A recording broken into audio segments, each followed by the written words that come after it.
n'y a pas d'innocents. Les hommes sont coupables. Ils viennent au monde innocents, mais ça ne dure pas.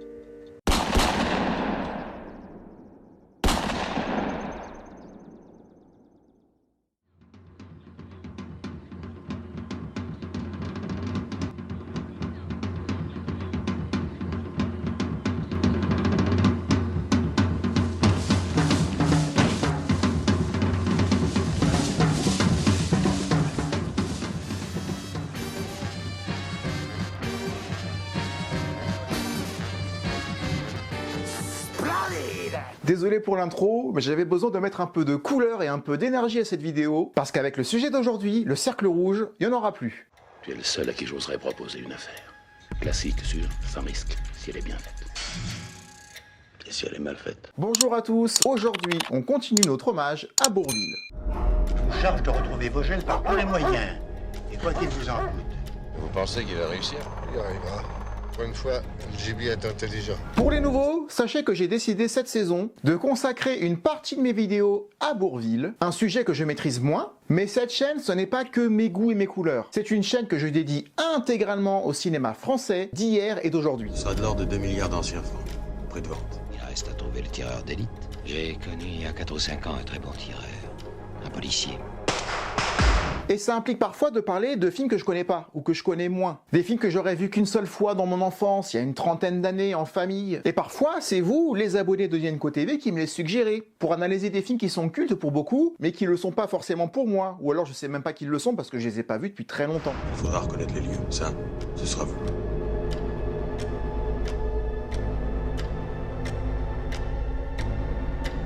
Et plus la chaîne avancera, plus je serai amené à aller sur votre terrain. Et parfois c'est une vraie découverte, comme avec les Charlots, comme avec la 7ème compagnie que j'avais toujours refusé de voir en entier, et c'était de belles découvertes. Et parfois ça va nous amener à parler de films que je sais être incontournables, parce que tout le monde le dit, et malgré tout, je serai pas forcément d'accord, je serai parfois même en décalage avec ça.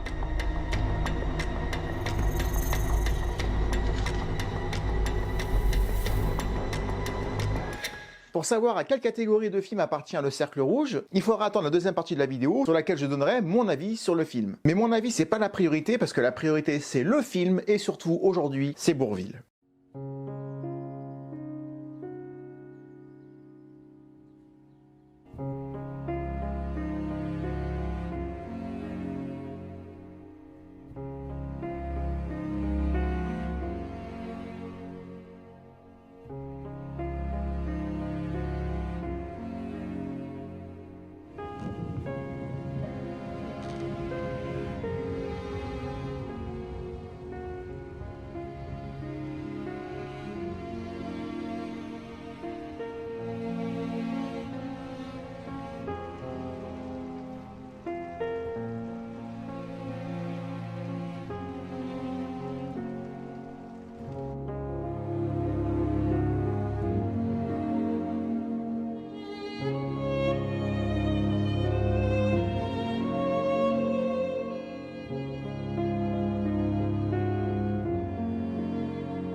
Pour l'instant, on reste sur le cercle rouge. De quoi ça parle pour ceux qui connaissent pas? Anecdote de tournage. Ce sera la première partie. Dans la deuxième partie, il y aura mon avis et entre les deux, j'aurai une petite annonce à faire. Donc restez bien avec moi. On est parti pour le cercle rouge.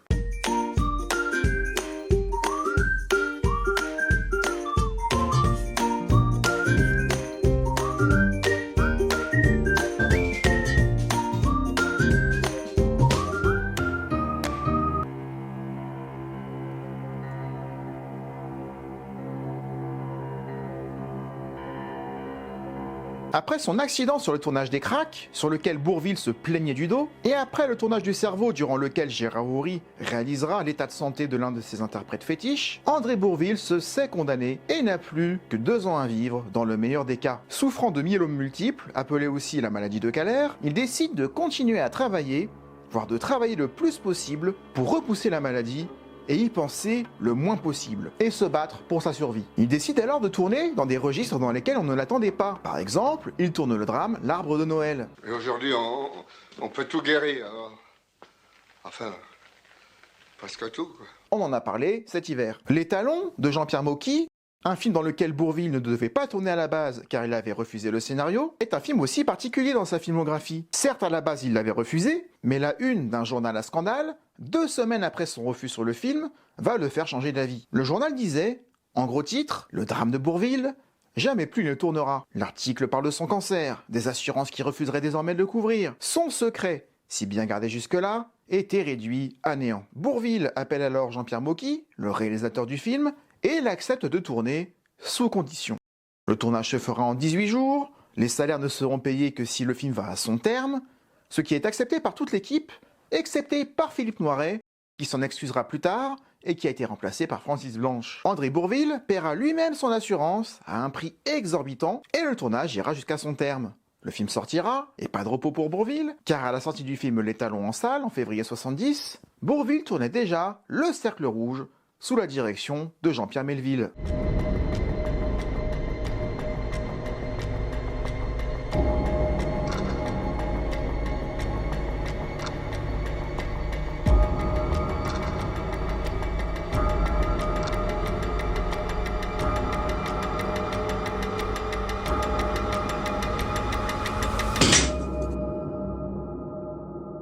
On n'a pas parlé de Jean-Pierre Melville jusque-là sur la chaîne, mais disons que c'était le réalisateur français, même s'il était sur la fin, en 70, qui pouvait se mesurer aux productions américaines dans la catégorie film noir. L'histoire sera celle de 3 brigands, dont un ancien policier, qui préparent un grand casse et qui seront opposés à un commissaire de police, aux méthodes particulières, Bourvil, qui leur prépare un piège. J'ai simplifié l'histoire à l'extrême. Très empreint des thèmes chers à son réalisateur, l'échec, la solitude, la trahison, le Cercle Rouge déroule la lutte sans merci que se livrent les protagonistes, aux prises avec la mécanique implacable du destin dont les hommes sont autant prisonniers que d'eux-mêmes. C'est pas de moi, hein. Le tout dans une économie de dialogue caractéristique du cinéma de Melville, remplacée par des échanges de regards et de longs silences. Teresa.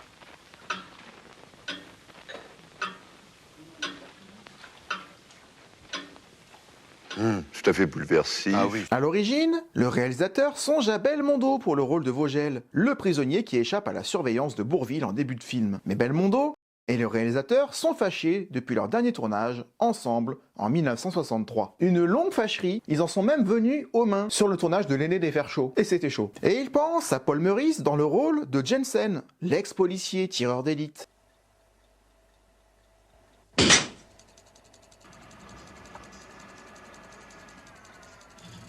Mais le rôle ira finalement à Yves Montand. Serge Reggiani, mais surtout Lino Ventura, sont pressentis pour incarner Mattei, le policier. Ce dernier décline la proposition, allant jusqu'à racheter son contrat qui le liait au film pour ne pas avoir à retourner avec Melville. Le tournage de l'Armée des Ombres lui avait laissé de très mauvais souvenirs. Je sais pas si un jour on parlera de Lino Ventura. Faudra bien, je pense, ce sera un passage obligé si je veux parler d'un peu tout le monde, mais ça m'a l'air d'être un sacré personnage. A noter que Alain Delon avait lui aussi déjà tourné avec Melville, dans Le Samouraï, juste avant, et du coup c'est le seul des acteurs à avoir travaillé avec lui qui a rempilé pour ce Cercle Rouge. Enfin jusqu'à ce stade-là, en tout cas, il s'était pas encore engueulé.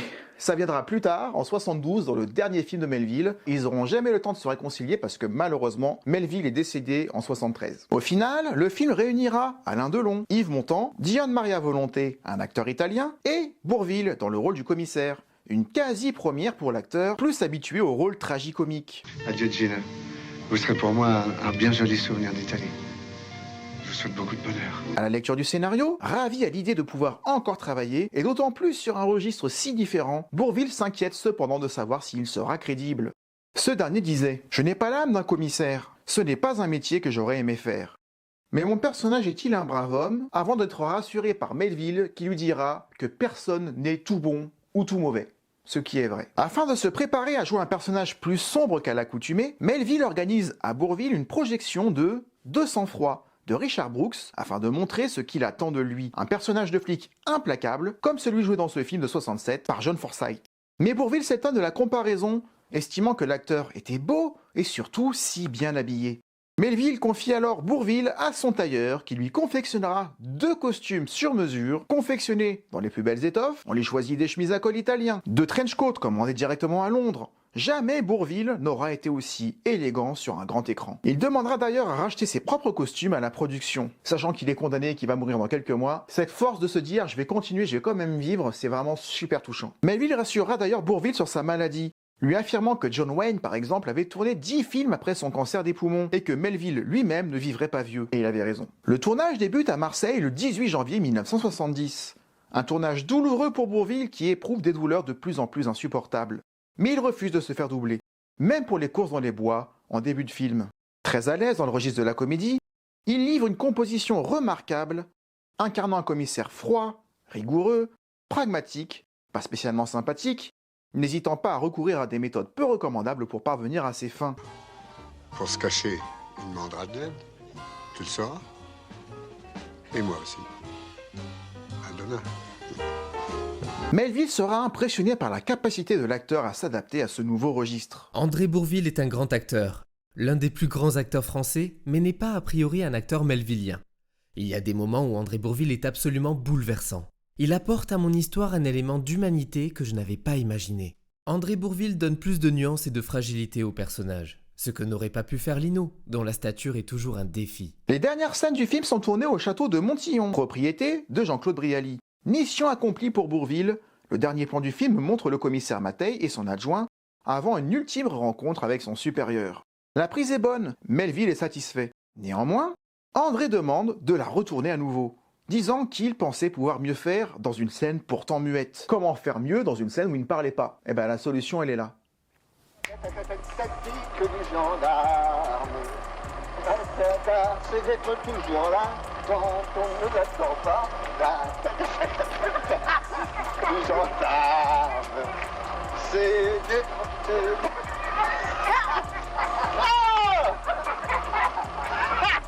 Elle les a eus.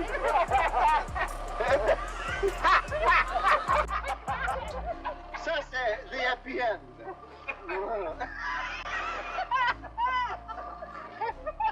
Par ce geste, André souhaitait partir dans un grand éclat de rire. Ce rire auquel il a consacré toute sa vie. On peut gagner de l'argent avec ça. C'est vrai. Le tournage terminé, il reste la post-synchronisation qui se fait en studio à Paris. Bourvil arrive tous les matins, au volant de sa DS, mais en réalité, Bourvil ne conduit plus. C'est Jeanne, sa femme, qui conduit la voiture. Mais à 100 mètres du studio, à l'abri des regards, elle confie le volant à son mari. Honnêtement, si j'ai décidé de faire ces vidéos sur lui cette année, c'est parce que je veux vraiment souligner la force morale, le courage, la pudeur aussi de ne pas vouloir montrer les choses. Quel grand homme, franchement. La vie est franchement injuste parfois. 2 mois après la fin du tournage, un raccord image, qui était en fait un plan rapproché de son personnage au chapeau, s'avère nécessaire pour le montage final du film. Bourvil se rend au studio, où son habilleuse le coiffe du chapeau du commissaire, chapeau identique à celui du tournage. Mais le chapeau lui tombe sur le nez. En quelques semaines, sa maladie des os a réduit son périmètre crânien. Pourtant, la réaction de Bourvil est hilarante. On ne pourra pas dire de moi que j'ai la grosse tête.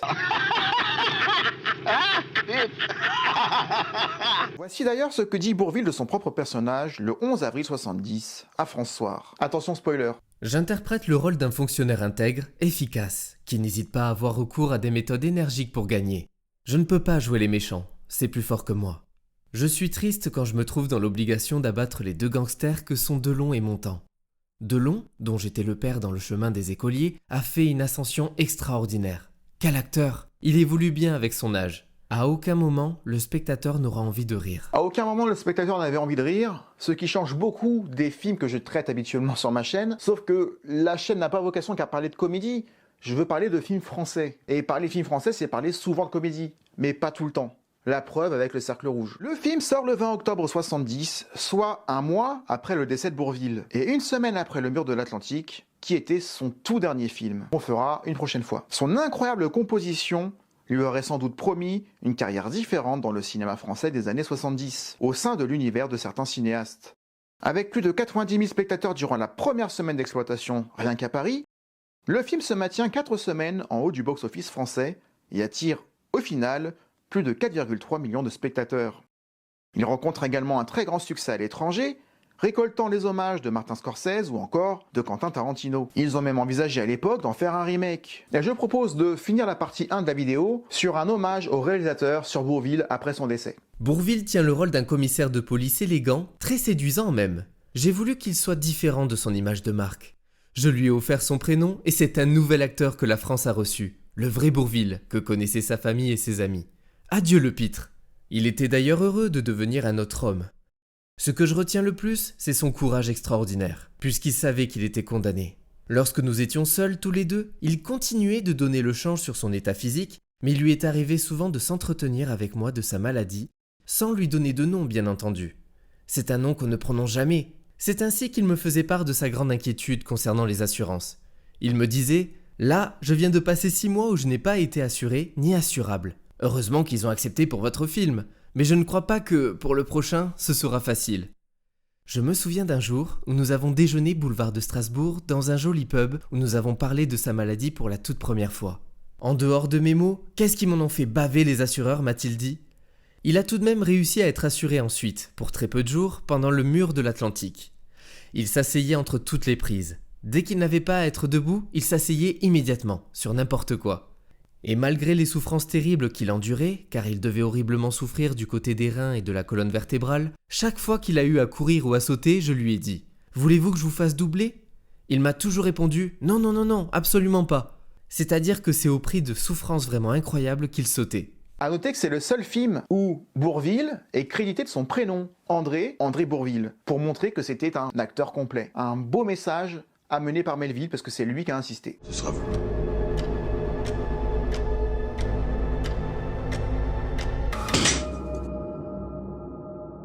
Avant de parler de la partie 2, je vais prendre 1 minute pour vous faire une petite annonce. Vous savez que j'encourage toujours la créativité. Il y en a parmi vous qui ont lancé une ligne de vêtements. J'en parlerai bientôt. Il y en a qui lancent leur chaîne YouTube. Je pense à Axel, dont je vous ai donné le lien, salut Axel, de sa vidéo sur Twister. Quand il y a du boulot, quand il y a de l'audace, j'encourage ça et je partage. Là, je vais vous partager un projet complètement différent.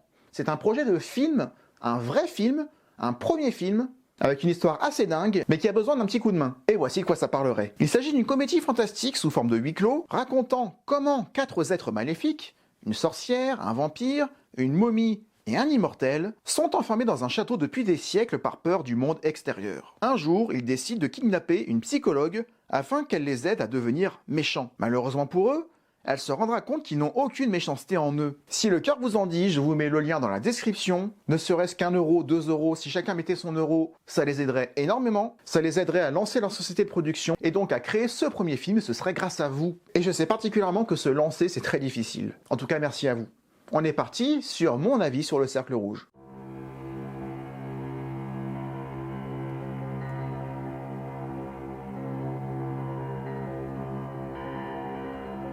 Je vais essayer de ne pas froisser la plupart d'entre vous, alors c'est une minorité en fait. Attention, j'ai pas dit que j'aimais pas, mais il y en a qui comparent tellement l'incomparable, et tout ne se compare pas. Donc si vous n'êtes pas d'accord avec ce que je dis, vous pouvez le dire gentiment, mais ne dites pas t'as un goût de merde parce que t'aimes pas le film. S'il vous plaît, je préviens. En tout cas, je ne suis pas un grand fan du Cercle Rouge. Mais ça veut pas dire que je n'aime pas. C'est juste pas un genre de film que j'apprécie. Je n'aime pas les polars. En tout cas, je n'aime pas les polars noirs. Du coup, je peux pas dire c'est bien, c'est pas bien. C'est pas mon truc. J'aime bien quand on parle de tragédie, mais j'ai toujours besoin d'avoir un contraste. Je vous charge de retrouver vos gènes par tous les moyens. Et quoi qu'il vous en coûte. Vous pensez qu'il va réussir? Il y arrivera. Pour une fois, le GB est intelligent. J'aime pas les films où tout est noir, tout est gris à l'écran, avec des visages toujours sombres, toujours fermés, avec beaucoup de scènes sans dialogue, beaucoup de silence. C'est pas mon truc, c'est pas mon kiff. Ça veut pas dire que je trouve pas qu'il y ait du boulot et que ce soit remarquable dans son genre, mais puisque je n'aime pas le genre, ça va être compliqué pour moi de me positionner. Et je le ferai pas. Il faudra reconnaître les lieux. Ça, ce sera vous.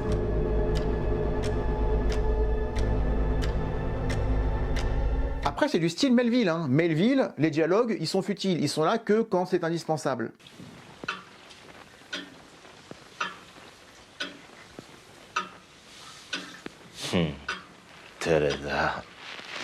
Et parfois, dans le film, personne ne dit rien pendant le casse, par exemple, pendant plus de 20 minutes.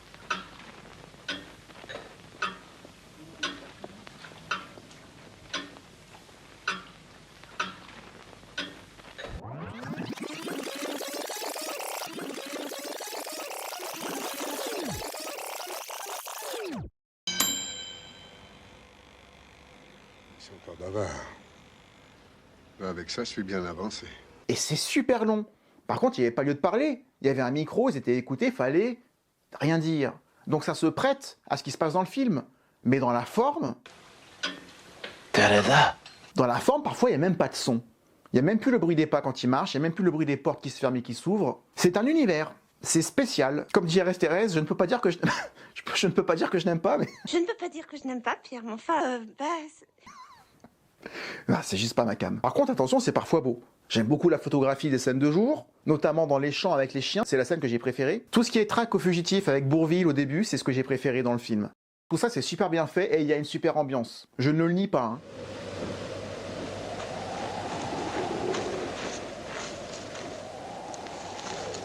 Ce parallèle entre tous les personnages qui sont tous séparés, on sait qu'ils vont se croiser à un moment donné. De toute façon, le cercle rouge le dit, ils vont tous se retrouver dans le cercle rouge. La mise en scène, elle est super minimaliste, mais elle est super raffinée aussi, elle est très subtile. Il n'y a aucun artifice. S'il fait noir et qu'il n'y a pas de lumière, eh ben, tu verras rien. À un moment, il y en a un qui est dans le coffre, eh ben, tu es dans le coffre et tu ne vois rien à part une petite bande de lumière. Et quand j'étais sur Amazon Prime, parce que j'ai regardé le film en remasterisé dessus, ben, j'avais l'impression que Prime avait bugué parce que je voyais rien pendant 30 secondes.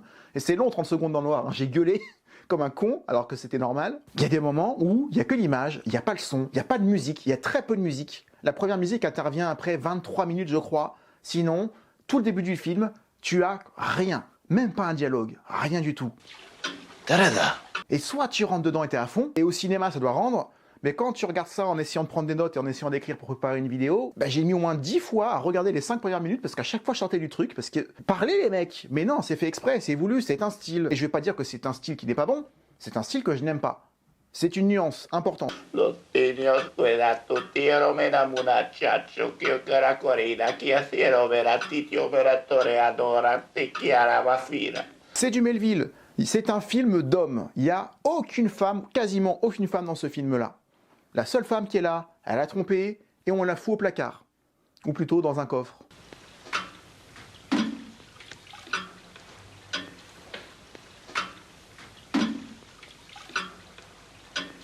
Les codes du film noir sont là, avec ces héros fatigués et impuissants face à la fatalité, face à la chute irrémédiable de l'humain. Chacun a ses démons, comme Yves Montand et l'alcool, démons qu'il arrive à vaincre durant le casse. Le dénouement du film est annoncé d'entrée, dans le titre, avec la citation qui annonce la fin du film, avec la craie de queue de billard qui est rouge au lieu d'être bleue. C'est un exercice avec beaucoup de subtilité qui prend énormément son temps pour installer son atmosphère. Et ce faux rythme rend les passages qui bougent super réussis. Par contre, il faut patienter beaucoup pour les avoir. Et ça va inspirer des réalisateurs internationaux, tels que Tarantino ou John Woo, qui ne s'en cachent pas. Donc il y a un style indéniable. Je comprends qu'il soit considéré comme un chef-d'œuvre dans son genre, mais c'est à condition d'aimer le genre. Faut aimer la lenteur. Le film fait 2h15. Pas facile à prendre quand tu ne le connais pas. À regarder aujourd'hui en 2024, honnêtement, je l'ai fait parce qu'il fallait que j'aille au bout pour faire mon travail sur cette vidéo.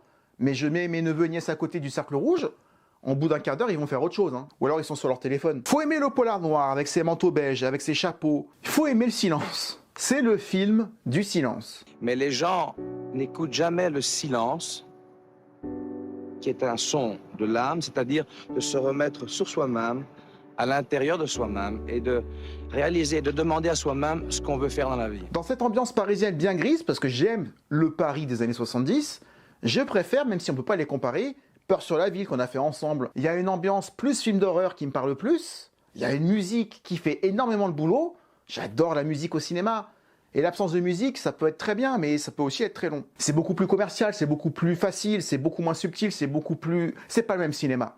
Mais j'ai envie de comparer les deux, parce que ça se passe à la même époque, et c'est pour vous dire que je suis pas fermé au style policier. J'ai plus de mal avec l'austérité. La seule note de couleur, enfin la seule note musicale qui m'a plu, mais qui m'a fait du bien, c'est le jeu de son avec les lumières dans la bijouterie.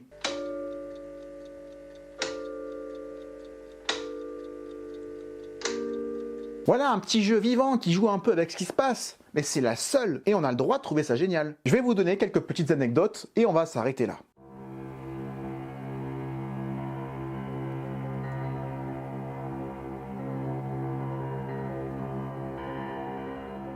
Dans la scène du casse, lorsque Yves Montand tire la balle sur la cible, il y a écrit JPM pour Jean-Pierre Melville. Melville qui rend hommage à un film qu'il adore, Le Coup de l'escalier, où il reprend les bruitages du système de sécurité de la bijouterie. A noter aussi que les chats que l'on voit dans l'appartement de Bourvil, j'adore ce passage parce qu'on dirait moi.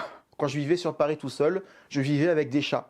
On s'en fout. L'un d'eux était à Melville, et le chat est décédé entre le tournage et la sortie du film. En tout cas, le montage était douloureux car c'est lui qui faisait son propre montage, car il voyait à l'image, dans son montage, Bourvil et son chat disparus tous les deux. Dans la scène du fusil où Yves Montand, au dernier moment, décide de ne pas utiliser le trépied stabilisateur, est un clin d'œil aux méthodes de Melville qui, parfois sur un tournage, était très exigeant avec les équipes techniques pour qu'au dernier moment, il décide de tout changer. C'est qui le patron? C'est moi. Donc voilà, comment conclure, mis à part pour vous dire qu'encore une fois, c'est pas mon style, mais m'en veuillez pas. Vous avez le droit d'aimer les polars, et pour ceux qui aiment les polars, ça va être un grand kiff. Mais comme j'aime pas les polars, je vais pas faire semblant de vous dire que j'ai adoré. Ça veut pas dire que je reconnais pas ses qualités. C'est juste que, y en a qui aiment pas les comédies musicales, peu importe ce qu'elles font. Moi, c'est le polar noir. Et pour vous donner un exemple, c'est le film Lovely Bones de Peter Jackson, qui est une histoire tragique. Une histoire tragique d'une petite ado qui se fait violer et assassiner par son voisin, enfermé dans un coffre, sa famille ne le sait pas. C'est glauque, c'est hyper tragique. Pourtant, la petite fille, l'ado, Suzy, elle est dans un mini paradis qui est en connexion avec la maison de sa famille. Ce qui se passe dans l'un et dans l'autre, ça a des interactions et c'est visuellement magnifique. Ce qui n'empêche pas au film d'être super triste, mais c'est triste et beau. J'ai besoin de cette dualité, ça n'a rien à voir, mais j'ai besoin, quand on va explorer le tragique, d'avoir quelque chose qui contraste complètement, qui va peut-être même renforcer le tragique, mais qui va me montrer un monde que je connais pas. Parce que voir du terre-à-terre et voir de la réalité, il y en a plein dehors. Et je pense que c'est pour ça que j'aime pas les films noirs, c'est que je ne veux pas voir la réalité cash, crue, parce qu'on la voit assez à la télé comme ça et dans le monde qui nous entoure. Mais mon avis, on s'en fout. Ce qui compte, c'est que je vous ai dit tout ce que j'avais trouvé sur le film, c'est ce que je voulais. Je voulais aussi parler de Bourvil, encore une fois, et on en parlera encore cette année. C'était culotté de faire un braquage sans quasiment aucun dialogue pendant plus de 20 minutes. C'était culotté de faire les 7 premières minutes du film sans aucun dialogue non plus, même si j'ai trouvé ça chiant pour rentrer dedans. C'est culotté de mettre très peu de musique. Il y a beaucoup de partis pris, de réalisation dans ce film qui sont à souligner, mais qui sont au service d'un genre de film que je n'aime pas quoi qu'il arrive.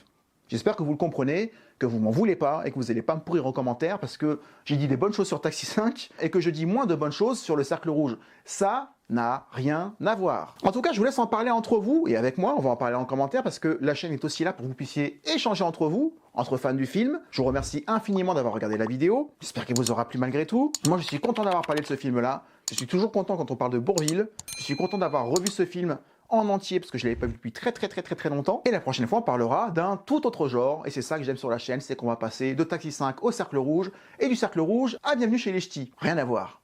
En tout cas, on se retrouve la semaine prochaine pour une autre vidéo. Et d'ici là, comme je dis à chaque fois, prenez soin de vous. Ciao.